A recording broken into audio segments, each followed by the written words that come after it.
In Sainte-Livrade, a sleepy town on the banks of the Lot River, one sight stands out like a sore thumb. This camp, which has housed Vietnamese people for more than half a century. Patrick Fernand grew up here. Each year, he helps prepare the New Year's celebrations in the pagoda. This is for our ancestors who come back to Earth on New Year's Day. In the old days, the pagoda was always full.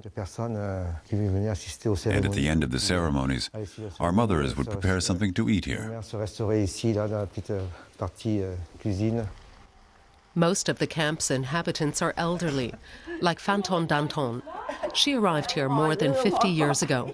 Her husband fought for France in the First Indochina War in the early 1950s, when the French tried to drive the communists out of Vietnam. Because her husband had sided with the French, Phanton and her 5 children had to flee to Sainte-Livrade.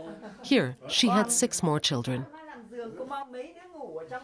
All 11 of them slept in this room. We had 5 beds, 4 this way and 1 that way. Her daughter says they slept 2 or 3 to a bed, boys here, girls over there. Phanton never complained. She bore her hard life at the camp with dignity. She was raised that way. It's part of her culture. But her children quickly realized they had no future here. They left as soon as they were old enough. Now just 100 people are here to welcome the Year of the Dragon.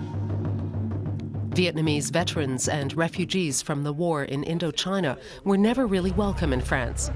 The community is just now starting to build small homes for them. Robert Leroy was one of the first to move in. He's the son of a high-ranking officer who died fighting for France. But Robert has never adapted to living in a barracks and feels humiliated. Look at the outhouses. The authorities promised my parents they'd have a house like in Indochina. But we ended up here at this camp, and we were treated like doormats.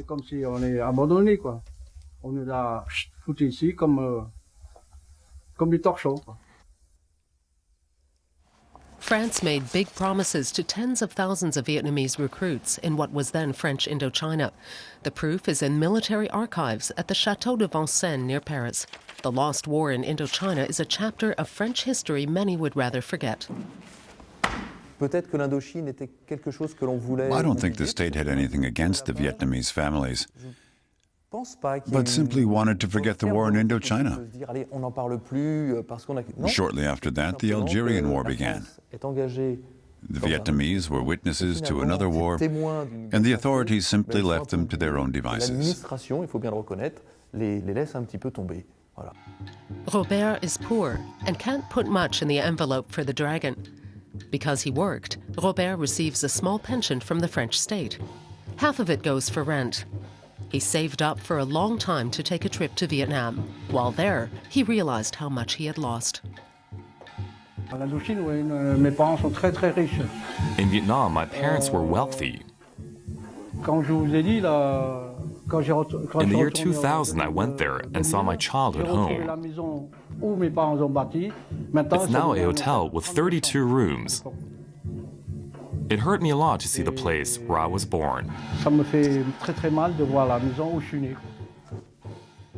Vietnamese like Robert, Patrick, and Phanton are entitled to compensation. The local community should have resettled them long ago, but instead shrugged off the responsibility. Sainte-Livrade est une petite commune avec de très modestes moyens financiers. 120 families once lived in this community. It doesn't have much money. It would have been extremely difficult and costly to resettle them all. The government was always pressuring us, but was slow in providing financial assistance. At the very least, the French state owes the Vietnamese recognition and thanks, says one resident of Sainte-Livrade. At the local pub, whenever people start criticizing the camp's inhabitants, an Algerian named Azzedine is quick to defend them. I don't know if they even pay rent. Wait a minute, they've been housed like dogs, treated the same as the French Muslims from Algeria. Azzedine's father also fought for the French.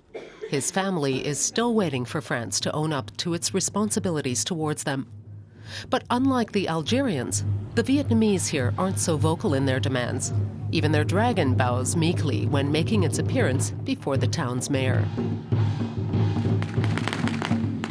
In Sainte-Livrade, the Vietnamese feel tolerated but not really welcome.